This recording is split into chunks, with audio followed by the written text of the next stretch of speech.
Thinking Basketball Podcast. My name is Ben.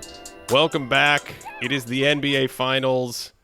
I think this might be the first time, maybe in 2 years, that we haven't been doing a podcast after every Finals game.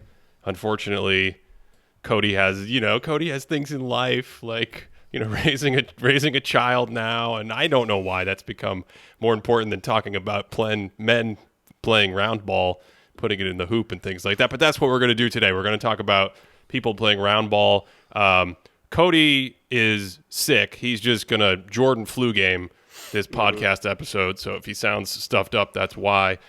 I am just running on pure vibes of basketball because I've been making the Game 2 video all morning.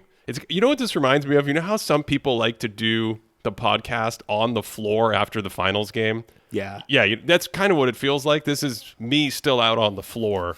I just wrapped up, and I'm sleep deprived and ready to go. And I love listening to people who are like, you know what I did the other day? I rewatched Game 2 of the finals. And I'm like, what?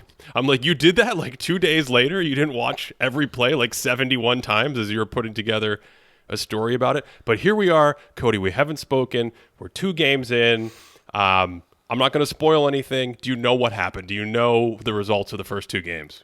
I do know the results of the first 2 games. The Boston Celtics right now, up 2-0. I got to be honest with you right now, Ben.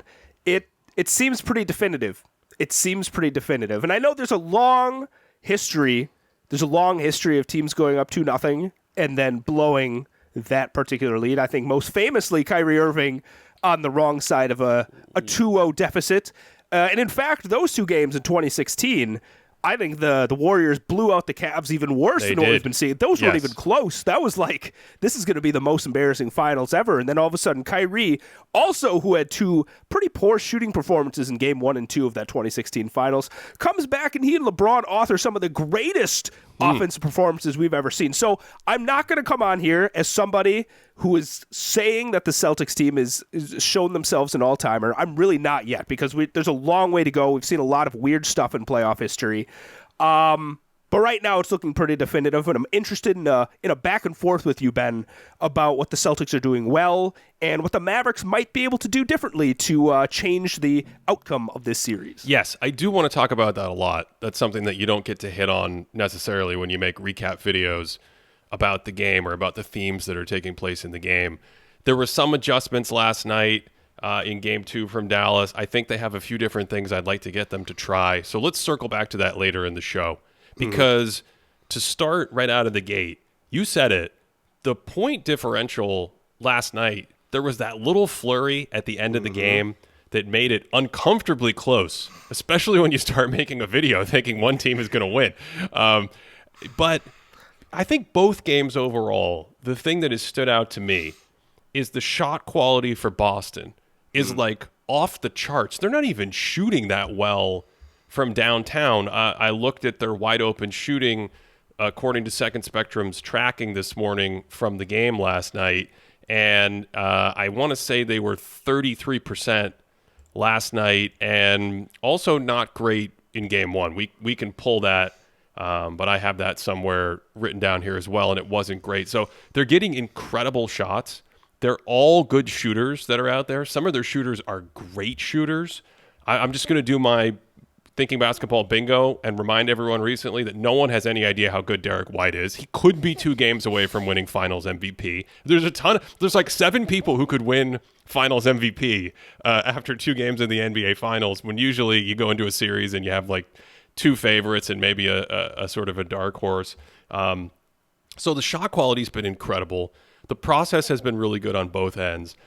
We talked about in the preview show all the base matchup advantages I thought the Celtics had. I thought Game 1 was that on steroids. Game 1 was like everything we talked about ramped up to almost a maximal degree in terms of success for Boston and their players against the Dallas players who are on the court. Last night, you wanted to see the Mavs make an adjustment or find a way to come back, increase the physicality, increase their force, do something. And it almost felt like it went in the other direction, where the Celtics, the shots that they just get almost every single possession. Here and there, there's a dud. Here and there, I remember one possession where I tagged it for like, oh, was that a really good Dallas defensive possession? And it wasn't even really that good of a Dallas defensive possession. The Celtics just wanted to try something different in terms of who they attacked, and there was a little confusion about who was going to attack and take the ball. Shot clock goes all the way down, and they get a bad shot. But for the most part, Cody, I think both games, the Mavs have been lucky that the score is as close as it is. That's my takeaway, and we can talk about more in detail what's happening there to get such good shots on one end and then make Dallas's life so bumpy on the other. To your point about how poorly the Celtics shot yesterday, I ran some of the numbers on this one.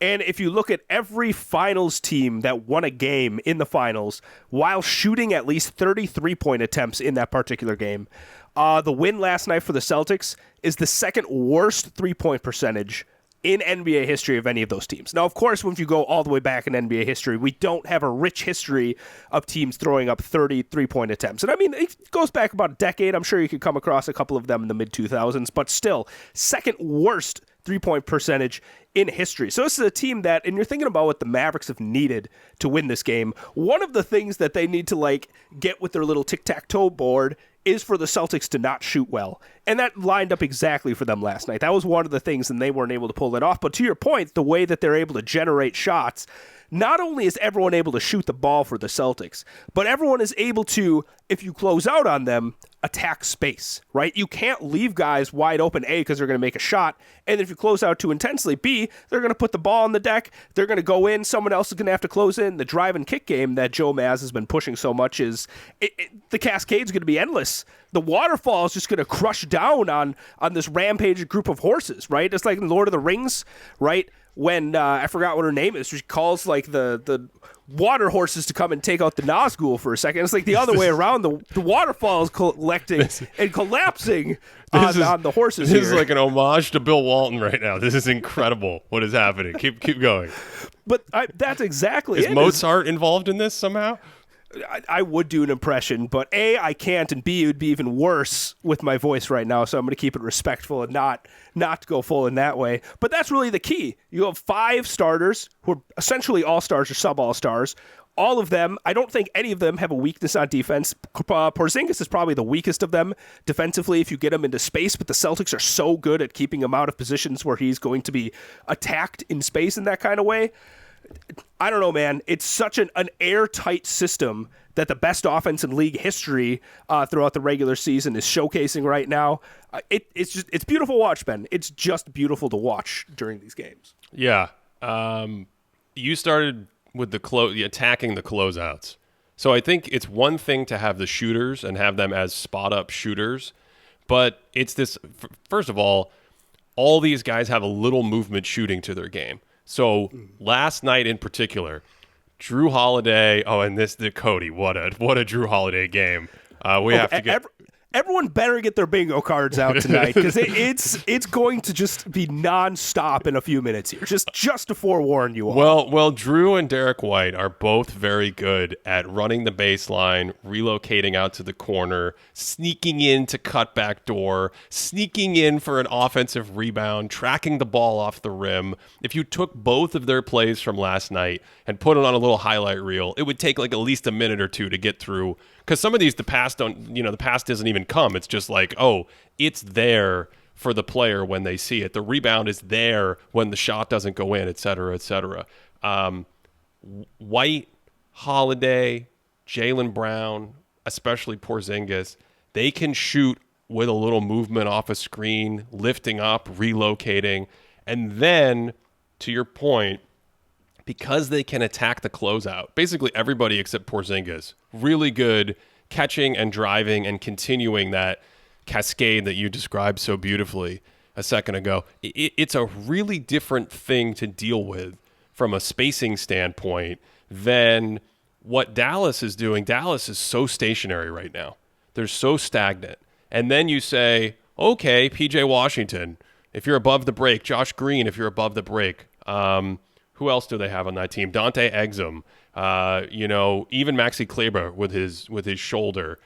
These guys, Derek Jones Jr., these guys, they're not getting the corner looks that they got in prior series.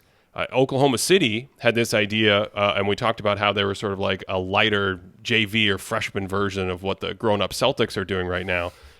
They said, look, we don't want to give Luka that two-man game in the middle of the floor. So they sacrificed giving up corner threes. The Celtics have kind of done the opposite because they don't have to play that scheme to take it away because they put Tatum on the center. And how valuable is that Jason Tatum can just switch onto centers, scoop in 10 boards, protect the rim, switch onto guards. Cody, last night, the Mavs' offensive strategy was hunt Jason Tatum in pick and roll. How do you think that worked out for them? Well, looking at their number of points scored by the end of it, it didn't yield quite an offensive rating. But to be charitable, like I didn't look at all their possessions. Somebody could probably throw it out there and be like, actually, the 8 possessions they did it, they had an offensive rating of 210. So it's the opposite. I'm not sure. It's the opposite. I reviewed most of the possessions against Tatum, and it's a lot of turnovers and tough shots. And it's just, look, there are no weaknesses that are easy to attack on that Celtics side of the floor. And so getting back to the point, when Boston says we're not going to let you come into the paint, we're going to leave one of the shooters, they've been very deliberate about doing it above the break. Because Tatum switched to the center changes the spacing, now Gafford or Lively, they're down on the baseline. So it's an extra player that's not a shooter. Now only one Celtic, like Porzingis or whoever, just has to not roam off the corner. They've done a pretty good job of doing that. And they say, look, PJ Washington, Derek Jones Jr., Josh Green, you're above the break. You have to show us that you will take and make these shots. And if you don't take them, the penalty on your closeout when you attack and put it on the deck and either try to score off that closeout or continue the advantage and play make pales in comparison to what the Celtics 5 offer on the other end of the floor. And that's been a big reason why I think there's such a discrepancy in the shot quality once you get past the mismatch hunting differences where the Mavs had a ton of weaknesses, especially last night, and Boston doesn't have an obvious defensive weakness to play this style of game against. And I'm thinking about the way that the Celtics have been playing defense. Like you said, the way that they're able to kind of close down the driving lanes as much as possible. It's really interesting because, and I'm going to pick out Drew here specifically because he's the one that I noticed doing it the most off ball. I'm sure White probably did a fair amount. I'm sure Brown was there, but Drew is the one that stood out to me. I'm gonna take us to about 5 minutes left in the third quarter of the second of game 2. There's 2 possessions in a row, actually, where Drew completely comes over. It looks like he's like zoning up. Everyone else is playing a man, and he's basically zoning up at the nail. Like just goes up to the free throw line. Do you remember who he's guarding? Oh man, I think this one is Josh Green. Okay, because yes, it's Josh Green in the corner, exactly. Yeah, because he roams. So even though Josh Green's in the corner, he roams like all the way over to the middle of the floor in that one. Keep going. Yeah. So he roams all the way to the nail. Luka drives in because the point is he's there and he's not going to let Luka get any closer than there. And this is one of the few times, one of the 1, 2, 3 times the Mavs actually got an open corner 3. And that's because Tatum's splitting the difference between his man, I don't remember who it was, probably PJ Washington, and Green in the corner. Luka does his patented, looks Tatum off, completely baffles him, hits Green. Green gets the wide open 3 and misses it. Next defensive possession, Drew does the exact same thing, right? Goes to the nail, and he's prepared for Luka Doncic again. This time, I have to say, the Celtics kind of fell asleep. Both Drew and Tatum fell asleep, and that's where Luka delivered his beautiful, no-look Magic Johnson sort of behind the back to, I forgot who it was that was cutting. I think it was Derek Jones Jr. that possession, cutting for that layup. But that's what I was thinking, is the Celtics are selling out so much to prevent especially Luka Doncic from getting any kind of momentum going downhill. And like I said, it looked like it was Drew Holiday mostly that was stationing himself at the nail. It's like, Lord of the Rings again, Ben, you will not pass from this point forward. And I think that's a really interesting strategy that the Celtics have had defensively. I found the open three-point shooting numbers because as you were talking through leaving Josh Green in the corner, it got me thinking. Mm-hmm. The difference is Dallas was 4 of 14 per second spectrum in game 1. And in game 2, very similar to game 1, the guys missing open threes, Derek Jones Jr., 0 for 3 on wide open threes. Josh Green, 0 for 3 on wide open threes. Maxey 0 for 2, but Maxey's got the shoulder. I'm sure he can throw one in, but the shot does not look right. So you're not getting that normal 37, 40% Maxey Kleber 3 or whatever it is. Dante Exum was 1 for 1. PJ Washington was 0 for 1. You expect those players to not shoot super well on above the break open threes. So in the first 2 games, Dallas with their guys on the road above the break threes, how negative is that shooting luck in terms of what you'd expect, the variance? Probably not that much. On the Boston side, so if you're naive, statistically naive, you look at the number, you go, so they were 7 of 18 in game 1, and last night they were something like 6 of 18 or 7 of 21. It was 33%. And you look at who's shooting, and it's night and day. And when you bring up the film and you look at the shot quality, Derek White, 1 of 6 on open threes, wide open threes. Derek White is a flamethrower. Derek White is a 90% free throw shooter who shoots 40% on volume threes. Derek White made almost 200 three-pointers this season, Cody.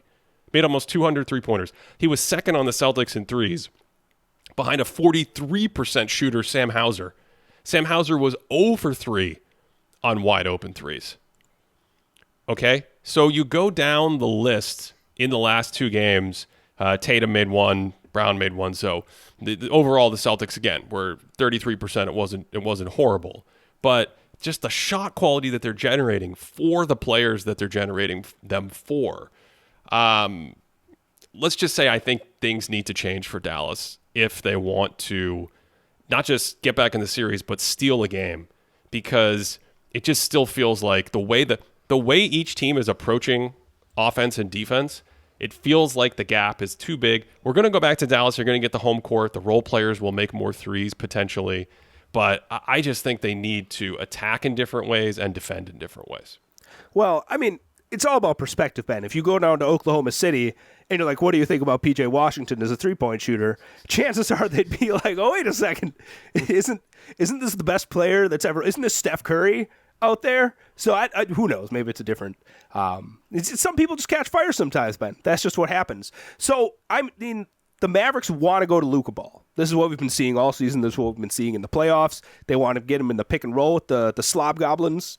Right? Lob goblins. Whatever, Slob. I was thinking of Josh Giddey and the Slob Wizard. I'm mixing my listen. This sickness is taking a little bit out of the head. Like, if you see something leaking out of my nose, like, I promise you it's not. Mavericks fans might think it's just my brain fluid, and based off that mix-up, like, it's possible. It's a possibility, so we're just going to keep rolling with it. You got to roll with me tonight. So here's what I was just trying to say here. The Mavericks want to go to Luka Ball. Okay, I'm going to start that whole thing over. They want to get with the lob goblins. Yes, the pick and roll, get them downhill. Yes. Which someone in your comments is like, no one actually calls him that. Just own the nickname. That nickname rocks. Like, just say, yeah, you're right. That's good. Anyway, what do you think the Mavericks have up their sleeve that they could do differently to help the offense? Because I do know there are a couple possessions. Luka got a nice little 45 cut where he gets a layup. I think he drew free throws in that particular possession. There's another one where he breaks himself free from the baseline, gets himself a wide open corner 3. Is the move to do like a OKC sort of thing where they moved him a little bit more off ball? What sorts of technical adjustments would you like to see offensively from the Mavericks? They moved him a little bit more off ball yesterday. Mm-hmm. I don't think it was quite as extreme as what we saw in game 2 against Oklahoma City. Another thing they did against Oklahoma City was they would initiate with him in the post more. And we didn't see a ton of that last night. But this just gets back to the fundamental issue. If Dallas is not going to play 5 shooters that the Celtics respect, the Celtics are the way I describe it in the video is they're playing 4-on-5. That's what Dallas is doing. So he goes to the post, and you might see a big man sitting on the strong side on the block to overload that side and provide help, force him to skip it to a shooter on the opposite side of the court. I would at least try that. I would try a little bit more of that. The other thing, I don't want to bring this up. This is torture. Ooh. This should be a player who's fun to talk about. He's the least fun player to talk about right now because of everything that's going on with the fans. Luka is not a deadly screener. And my answer to you that I want to give is I want Luka, Kyrie, two-man game with screens. I want to see, just like at the beginning of the game last night, you could see some of the off-ball cuts and actions having success for Dallas. They put him down under the basket on a series of plays that they went to, I think mostly in the first half. Like the game's all blended together now because I've cut it up and rewatched it so many times, but not in order. It's a play that Dallas used to run for Dirk Nowitzki. It's a screen that Oklahoma City used to run for Kevin Durant. Basically, you put him under the basket, and you have one guy set like a pin down where Luka can fly up to the top, and then you have another guy potentially on his side where he can go out the side. So there's two screens converging, basically. And he did both. And he did a great job shedding Jaylen Brown on a couple of cuts. There was that 1-3 where he snuck over to the corner and looked like Steph Curry, looked like a slow Steph Curry catching it in the corner and draining it over next to the benches and things like that. So you can do that, but I would just love more like two-man game. Use him as a screener and roller. This is where I think we're missing a little bit more of these dynamic elements that you could fall back on. I would try more off ball. I'd try more in the post. The thing I would not do on offense for Dallas, which I thought they just did too much last night, was try to play this stationary mismatch hunting game. First of all, there's not an easy matchup. Their eyes light up when Peyton Pritchard or Sam Hauser comes into the game.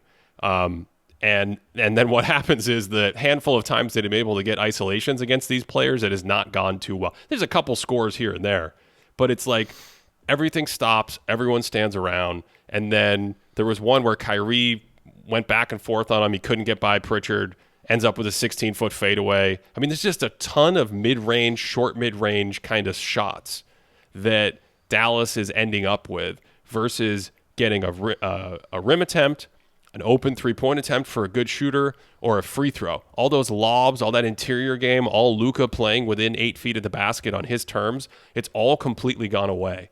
Kyrie, a lot of isolation last night. I think because they're looking for one of these mismatches, trying to get a switch and then play out of it. So I think they either need to decide what they're going to do with the Lob Goblins in terms of minutes and if they're going to be on the court and how they're going to play them and change the lineups, or they have to change something else. And that's not even the biggest problem. I think the defense is a bigger problem than the offense. Mm-hmm. Oh, we'll get to that in a second. The play you described that they ran for Luka there, I think it's essentially the same play the Clippers do for Kawhi. I feel like they run that same set for him a good amount. I want to talk about the Lob Goblins. Now I'm in my head whenever I say it. Now I'm going to say it incorrectly. Because I'm interested about how you would like to see them deployed over these next couple of games, because I don't know, it felt like especially, I don't want to say especially, both of them were just not nearly as effective as we've seen in the last couple of rounds.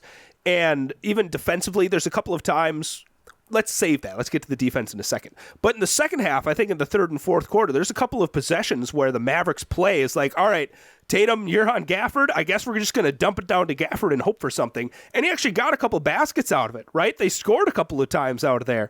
But if the Mavericks like plan B is, all right, we're going to get a steady diet of Gafford post-ups against Tatum, like it's over. Like that can't be the plan B here. So if you're not getting the lobs, if you're not going to count on like a post-up game that's significant with them, I don't know, Ben, how viable are Lively and Gafford right now in this series? That's my big question. I don't think they go completely away, but the minutes reduction is something that is certainly, I mean, they're already reduced minutes compared to what we've seen, but it might be the kind of thing where you have to try to find a totally different lineup, and those guys are only playing in short stretches against or with bench players and things like that. Because Lively especially, now this is sort of the rookie thing. We forget sometimes that Lively's a rookie. Not a lot of rookies play big minutes in the finals. As of right now, he's not even playing big minutes in the finals. But if you think about some of the rookies that have played big minutes, Tyler Hero was the last big minute rookie to play in the finals in 2020. You might remember a bunch. I had them the other day, but they've completely escaped my memory right now. So Richard Dumas in the Richard 1993 Dumas finals? Richard Dumas was an older rookie though. He was in 1993. with the Suns, but he was an older rookie. The rest of Boobie them Gibson. are, yes, Daniel Gibson, Manu Ginobili, another older rookie, Richard Jefferson in 2002, and then Magic Johnson. Those are all the three-point era rookies to play big minutes in the finals. So it's very rare. And last night, I think we saw why. Because as good as Lively has been this season, and as good as he has been in the playoffs, and as nicely as he has fulfilled this specific role, when that role gets taken away from you, it becomes problematic. And I don't want to sound negative. I don't want to sound negative. I'm trying to resist the idea of sounding negative. But Cody, help me. You're good with language. Help me with the words to describe Lively. Okay, how about we do this? I will just tell you things that happened, and then you can make your own categorization. There's like plays where I'm like the spin doctor for you right now, or you're like the politician, and I'm like sitting here putting out the statement that's going to make everyone I'm just happy. going to say plays, and then if you want to use adjectives to describe. So like there's one play where like Lively runs into the backcourt and never comes back, and there's like plays where he fouls when he shouldn't foul, and there are plays where like he goes after offensive rebounds, and then the act of chasing these offensive rebounds that he can't gets the defense all cross-matched in transition, and that leads to problems. It's kind of the mental side of the game, understanding who you can match up with in transition, communicating early so you don't get stuck with these cross matches. Because one of the themes of game 2 was the Celtics attacking early with all kinds, because they have so many mismatches they can go after. So when the floor isn't set, when Dallas isn't stationary, when they're bringing it up, hey, I got a mismatch, I'm going right into it. I got space to attack, I'm going to force the defense to help and collapse, and then we're going to move it and attack from there. And I thought there were a number of plays reviewing the film where Lively was having a hard time with a lot of that stuff. So you call that what you will, but it was not super successful for Dallas. Yeah, I think especially for a young player, when you're not getting the successful actions and outcomes that you've been getting through the playoffs, you get in your head a little bit more. And I do think I would like to see him put into more positions where he could be a bit more successful. I'm thinking of defensively, too. I'm thinking of him having to guard Porzingis. It's keeping him away from the paint. I would like to see... I don't know, like I just said, the Celtics basically have Drew Holiday being like, hey, go zone up at the nail, don't let Luka come in. Maybe there needs to be a little bit more pre-switching action, maybe there needs to be a bit more zoning for Lively to keep him by the basket as like a defensive thing. Ben, there was a play, I don't remember when it was, but PJ Washington is coming up from the baseline because Jason Tatum's, he's coming up to double Tatum who's going baseline. Jaylen Brown gets a wide open back cut for a dunk. No one's at the basket to cover this dunk, and Lively, who's usually there, is watching Porzingis on the weak wing over here, okay? PJ Washington, we've talked about before that he adds a little bit of value as a rim protector, but he's not like a first-option rim protector. He's not comfortable just hanging out by the rim and being like, all right, you are in charge of shutting down the paint now. So it's a completely different role for him to balance, like, here comes Jason Tatum, but also Jaylen Brown's in the weak corner here. I would love to see some kind of thing where it's like, hey, PJ Washington, maybe I'll split the difference between these guys in the weak corner and the weak wing like we see from Jason Tatum on the other end of the court, and then Lively, you hang out here in this position and shut down everyone that comes down here more. So I would like to see those kinds of schematic adjustments where it's like, hey, you're giant, you're a good rim protector, we've, had a lot of success during these playoffs with our rim protection, we're going to keep you in the paint as much as humanly possible. The thing is, that's not as easy when you have the defensive personnel that they want to have on the floor. So what are the 3 big focal points the Celtics are attacking? Luka Doncic, Kyrie Irving, and a center. Just the old school, just like bring a center out in space. We're going to play 5 out or 4 out where the Celtics just rub it, salt in the wounds. They stick a guard in the dunker spot. And what that does, they'll stick a guard in the dunker spot on the strong ball side. Mm-hmm. And what that does is it puts the smallest dude on the floor, Kyrie Irving, in rim protection help. And then you stand back 35 feet away and you attack the big man off the dribble with a guard. And it's very hard to stay in space. I think maybe this year, the last 2 playoffs, we become a little spoiled, forgetting about the good old days of the late 2010s where drop big men were just barbecued out on the perimeter by players like Steph Curry and players like Steph Curry. But it's like, it's not easy in that situation to defend for the lob goblins of the world for a player archetype like Gafford or like Lively or like Rob Williams that the Celtics used to have. Like, we forget it's not an easy thing. So that's a weak point. Kyrie, as good as he's been defensively in the postseason, is still a small guy. I mean, you can see it. Kyrie gets switched onto Porzingis. Green light, now we just go after that if we want. Kyrie gets switched onto Jason Tatum at the nail. Green light, that's like a massive mismatch. Jaylen Brown sees Kyrie, and he gets excited, and he's driving right by him. All these guys have all this space to attack because of the shooting, because Boston's incredible spacing spreads out the floor. So, Cody, before we get into a solution, like, think about what you're saying about, I would love if PJ could go here. Then what do you do with Luka and Kyrie? Because the whole thing is, in this lineup, Derrick Jones Jr. and maybe PJ Washington are your best defenders. And so you want to put those guys on the best offensive players, especially in an ISO mismatch hunting system like Boston runs. So you want to put both of those guys on Tatum and Brown. And I don't know, maybe the worst case scenario is one of them's on White as well. But then what do you do with the rest of the players? Because they took Luka Doncic off the dribble last night over and over and over and over and over and over again. I don't know, Ben.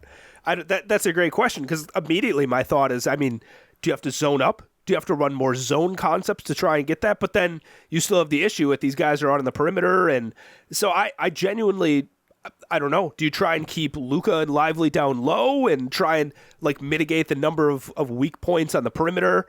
I genuinely don't know, right? I just know that if I'm trying to like fix one problem at the top of my head, let's try and keep Lively by the basket.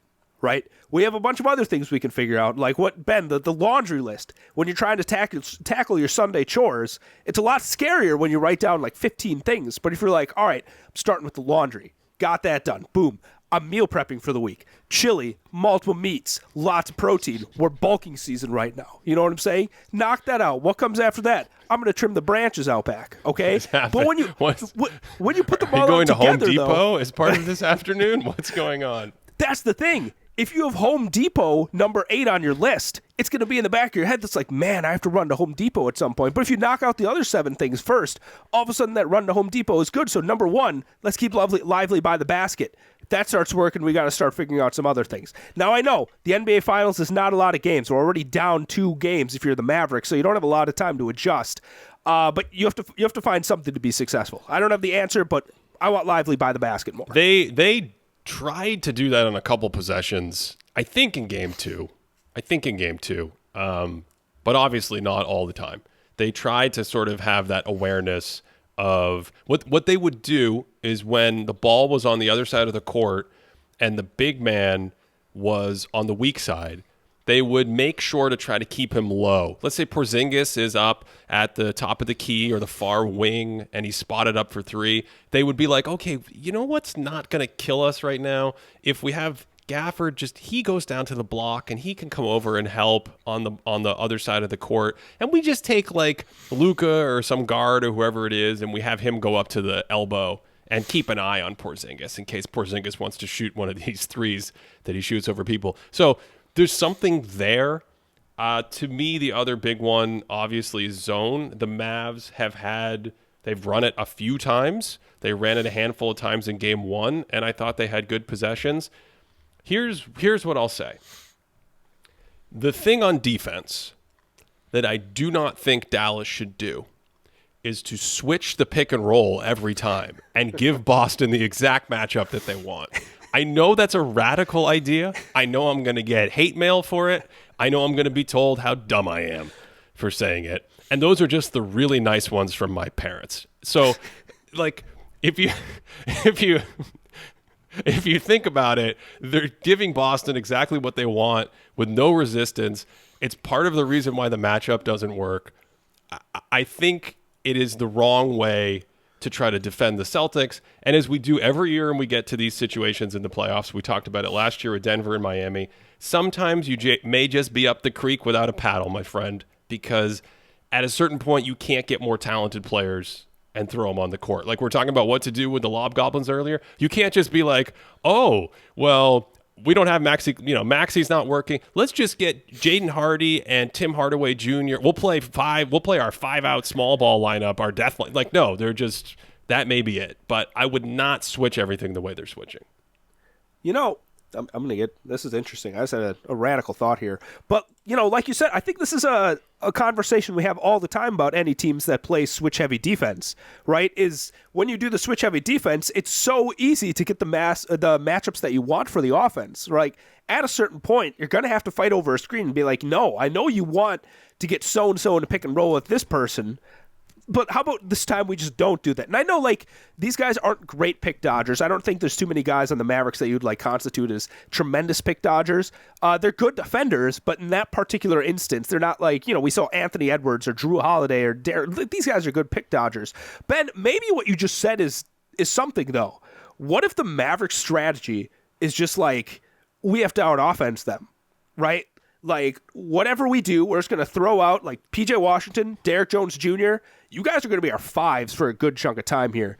And we're going to run these guards, and we're going to beat you at the three-point game. We're going to push it in transition, and we're just going to make it a shootout. Because if we play your game, if we play your style of game, there's no chance for us to win. This is our chance to win. We have the best offensive player on the court. Kyrie Irving, if he's hot, he has moments where he's the second best offensive player on the court. I don't know. Maybe that is actually a way that the Mavericks have to go in games in, game 3 and see if that works out for them. Yeah, maybe. I don't know. I like it. I'm willing to try it. The Don Nelson special. Let's just go with 5 guards out there and see what happens because, again, the offensive ratings are not super jump off the page for the Celtics in the first 2 games, but they could be. The process and the shot quality has been there. And what you don't want to do in any series is you don't want to overplay the results of the scoreboard and get to game 3, do the exact same thing and go, why are we down 78-40 at halftime? And it's because they finally made 40% of their wide open threes. Yeah. So I'm all for trying something like that. You know who doesn't just concede switches when he doesn't have to? Who? Cody? Who? Drew Holiday, who on a number, he is really poor. Kyrie Irving just is going to have, he's going to be calling the Damian Lillard hotline of having nightmares about Drew Holiday in a playoff series because, Drew Holiday is pretty good. Would you like to make a comment about whether you think he's good at basketball or not? There's a website on the internet. This is the same internet we can have. When Jason Tatum sits down, it's the same internet he uses. It's called NBA.com. They run these little ladders, right? They have a finals MVP ladder. I'm going to give you one guess for who's number 1 on the finals MVP ladder in NBA.com's most recent ranking. I think it's Drew Holiday. It is Drew Holiday. Yeah. And I think for good reason. Now, we should also say, because you get this far into the show, who knows what other people are talking. I mean, I don't know what anyone talks about anymore when it comes to basketball. Jason Tatum last night. Jason and Luka now that I'm thinking about it, they kind of had inverse games of each other. Yes, this is the point I want to bring up. It's bizarro basketball, star basketball. So, Luka, what do you have, 8 turnovers? He struggled in a lot of areas outside of that flurry of incredibly difficult shots he made in the first half. And then the defense, again, I'm not going to put any characterizations on any of these things. I'm just going to say that of all the defensive games I've ever tracked, I do not have a player committing more direct errors or breakdowns than he did last night, meaning staying in front of the ball, inability to stay in front of the ball, or missing rotations behind the play. That also doesn't get into the fact that when he was around the basket at the rim, there was little resistance there. It was just a weird kind of thing. You have this crazy shooting and then all these other areas of the game.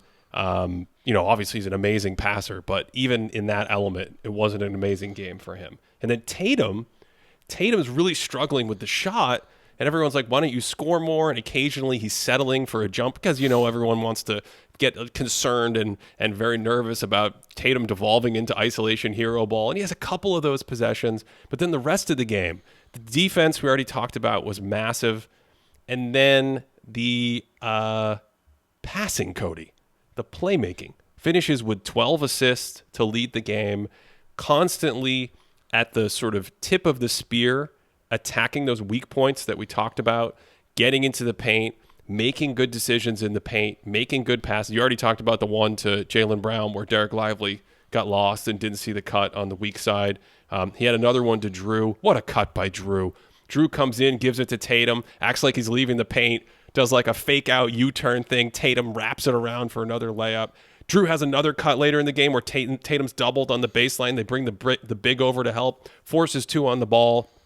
He's totally stuck. Kyrie Irving turns his head. Drew, whoop, ghost cuts him right to the basket. Tatum wraps it in for another layup. So a really weird game in that if you are a box score watcher and not a very good one, you're going to go back historically and look at this game and be like, Tatum was terrible in this game. And it's like, actually, it's one of these games where his shooting was the real weak point, but everything else was really strong. And I think it just speaks to how balanced Boston is as a unit and how this 5-man team really fits together so well. I think it like really messes with when you think about traditional basketball. It's like my best offensive player's out there. He's not shooting well, yet the offense is humming. That's weird, right? Because usually you're like, oh my goodness, our best player is not scoring the basketball. That means our offense is bad, blah, blah, blah, blah. But here it almost doesn't matter. I mean, it matters to a degree because they're Celtic. They didn't have like a 120 offensive rating like they basically did during the regular season. But in the final situation here, when it's bogged down anyway, it kind of didn't matter. And I think that's really messing with people because, I don't know, Ben, like, maybe this is why you can't just boil down someone's performance to like good or bad or terrible or anything like that. Like, I don't know. Did Tatum have a good game? I think so. I think Tatum had a good game. Would I say that like Tatum was easily the best player on the court for the Celtics?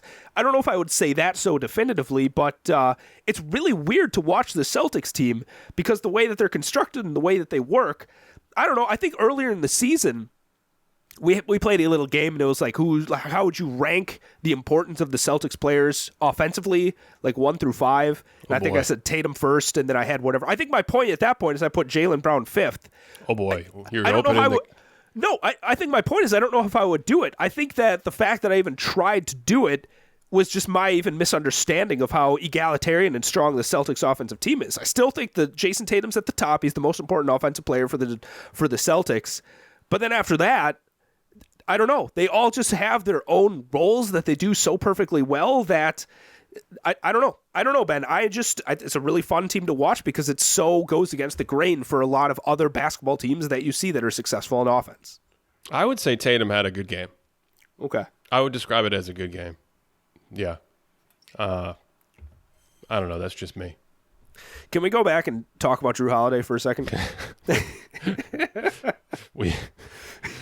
Yeah, well, okay. 30 seconds on Drew. Go ahead. Oh, he's the leading candidate for Finals MVP. So okay. So the thing about Drew that's really fascinating, you brought this up already offensively. I don't know if in the modern spacing of the NBA, if there's a guard that is as comfortable as him hanging out in the paint off ball as he is offensively. Right? Like, he hangs out in the dunker spot so much. And I think even the Mavericks saw the point, right? Because when Kyrie's on him, you have Kyrie down there that has to do some rim protection. That's not good. PJ Washington at one point takes Drew Holiday to try and prevent some of this. But still, Drew Holiday gets a dump off pass from Jason Tatum cutting. He gets a nice little reverse layup. But what makes Drew Holiday so effective down there is, A, he's strong enough to bully people who are 4 or 5 inches taller than him to hit his little lefty hook in the paint.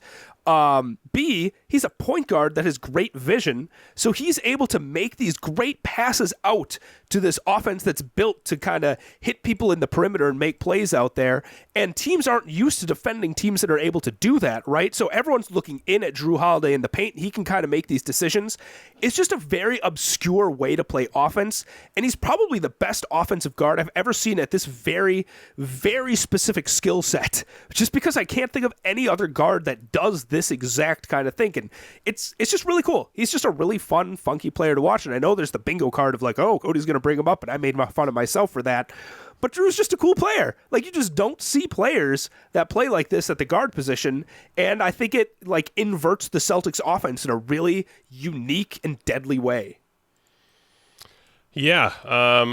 What else is there to say? What else is there to say About Drew or no or about this game or this series? I'm doing my thing where I hold some stuff in for the next show, but if we don't do an episode, I mean, game 3 is Wednesday, game 4 is Friday.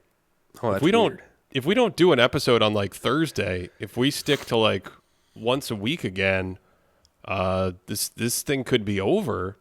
Not that I'm predicting anything. I'm just saying I want to. There's other stuff I want to talk about, but I don't want to open at the end of this episode right now a whole can of worms on stuff, about the Boston offense from a historical perspective because it's too early to zoom out. Okay. Are there like a couple of worms you want to throw out there to feed the frenzy of fishes here? No. The big worm is about their what we're talking about right now. It's about their spacing and how they play out of and use that spacing. But I'll save that for later because we have 2 games that are in the books. Is there anything else that you want to discuss from these 2 games? Kyrie Irving, I'm looking at the numbers right now. After 2 games, 14 points per 75, 37% true shooting. That is, it's going to be difficult for Dallas to win, I think, without him shooting much better. It's going to say having some big explosive offensive game. I don't know if he needs to do that. He hasn't put up huge volume scoring numbers throughout the postseason. His defense has been better. During the Oklahoma City series, he took on greater playmaking responsibilities at certain times. So I'm not saying he needs to have like 35 and come out and have this huge scoring game. But, heading back home, I think that's one thing. He had some shots that he can make. He is a tough shot maker. They have to get better shots for him and for other players as well. But obviously not going to win with him at under 40% true shooting, Cody. What would you prioritize? What are the things the Mavericks need to do to have a chance in game 3? What's like number 1? Number 1 to me is not switching on defense the way they're switching. Okay. Now, you could maybe say they'll switch if they could do something with the big men near the basket that we were talking about, trying to keep them near the basket in some kind of like hybrid zone thing. But that would be the number 1 thing for me on defense. For offense, I still think they have to keep trying some stuff. I would not get too excited about Daniel Gafford posting up Jason Tatum, even though it worked a couple times in game 2. There's one other thing. When you have a series with cross-matching like this, and there's a lot of switching, and a lot of switching leads to cross-matching, the 2 different teams want to play different base defenses, okay? So the Celtics want Drew Holiday on Kyrie Irving. The Mavs want Luka Doncic on Drew Holiday. The Celtics want Jaylen Brown on Luka Doncic. The Mavs want PJ Washington on Jaylen Brown, and on and on and on and on and on. What that means is you might get more runs because the stops create the cross matches, which lead to runouts, which leads to scores, which then allow that team to reset their defense, which then get the stops, which lead to runouts on their terms, which lead to scores. I'm not even saying it's been a huge run series. All I'm saying there is Boston has generated a good amount of defense to offense. There have been a lot of turnovers and costly turnovers. If we go back to game 1, Luka had 2 turnovers against Jaylen Brown, basically in the backcourt, that were for dunks or layups. Last night, there was one, there were a number of them from Kyrie or Luka driving and then having the ball get spat out and the Celtics go the other way in an odd man break. But there was even one where, was it Lively or Gafford? One of the bigs, I think, saved it.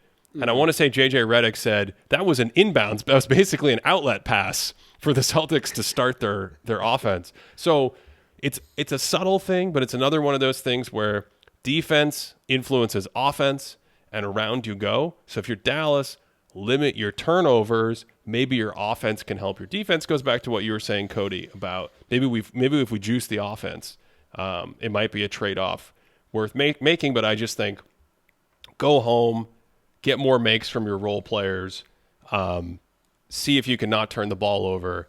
That'll at least put you in a better position to win. But I do think they have to shift the process somehow. Yeah, and the process isn't trying to play mind games with the media, saying that Jaylen Brown's the best player on the Celtics. That's probably not. Did you see this whole thing with Jason Kidd? I heard about it. Yeah, it's great. Yeah. I want to see the full-blown offensive attack. That's what I want to see. It doesn't. Weren't they talking about this? Was that during the game? Were they talking about the fact that it doesn't work if everyone knows it's just a? It was too transparent. It was too. Jason Kidd doesn't believe that Jaylen Brown is the best player on the Celtics. But in the first two games, Jaylen Brown has done a good job of initiating offense. Tatum is usually the one that carries the larger playmaking burden, and he has. But Jaylen Brown has also been attacking and those mismatches and creating those mismatches, and then making pretty good decisions with the ball, or just scoring the ball really well himself. He's been, along with Drew, basically Boston's best scorer through the first two games of this series. So, they're just very good, the Celtics. And defensively, I don't think he saw it as a mismatch, but at one point in yesterday's game, Kyrie is attacking Jaylen Brown ISO. That was one of the best ISO perimeter defensive possessions I've seen in a very long time. I mean, Brown just completely locks him up. I think he poked it away. It maybe went out of bounds at one. It's just unbelievable. So Jaylen Brown's really, really impressed me in this playoff run. Let me ask you a question here, because we should probably have some kind of historical question, right? Like in what range, like you could say top 5, top 10, top 15, where is Derek White in terms of shot blocking guards? Oh, he's got to be top 10, don't you think? I think, Ben, that chase down was awesome. A. B. I think underrated, the on-ball staying with Kyrie Irving, who's dancing in the air, meeting him up there and blocking him. Incredible body control to get that. All right, so you say top 10. Because, I mean, who's in that range? Who's like the best shot blocking Wade, guard? So Michael Jordan. And Kobe was a good shot blocking guard. Yeah, and then you get into these big athletic guards that have some rim protection, that are good shot blockers, like the Clyde Drexlers of the world. You know what I mean? These 6'7" guys back in the day that played two guard, and they probably counted to the conversation. But White's like 6'4", 6'5", incredible time. I'll say this about White: he's one of the only small players I've ever seen who does the Tim Duncan.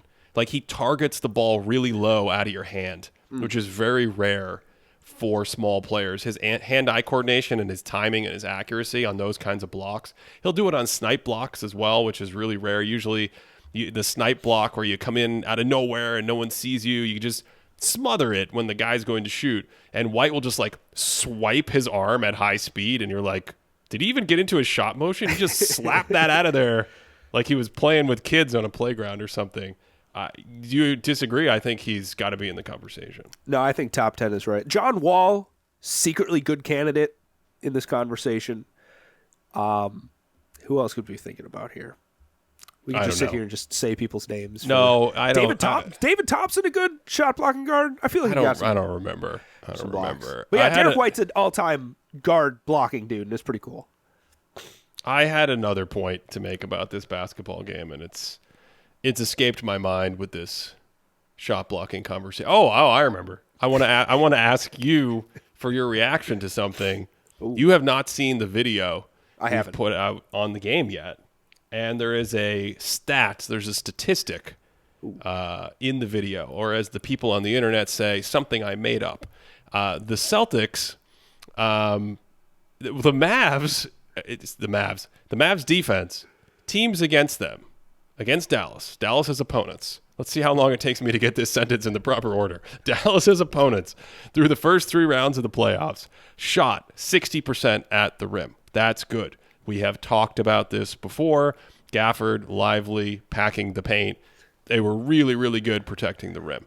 Cody, without looking it up, what are the Celtics shooting at the rim after the first 2 games of this series? You're not going to believe this. I was literally playing around with rim protection numbers. So I was like off from what I was looking at this morning. Aren't they shooting like 80% at the rim?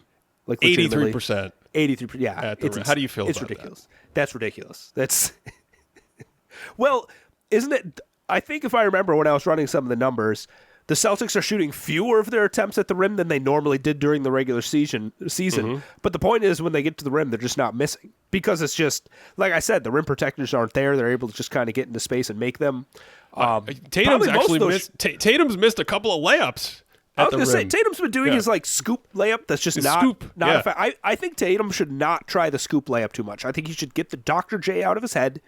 And just try a different kind. He had like a bully ball and one. Like he took PJ Washington, like full blown shouldered him and hit like a nice little floater for an and one. I want to see more of that from Tatum. We talked about with the rim finishing thing. I think Tatum's a very strong dude. Like it's a big, strong player, and I think he tries to use some of the like footwork, avoidance, scoop type thing. I want to see him like Anthony Edwards a little bit more sometimes. Like just go straight into the dude.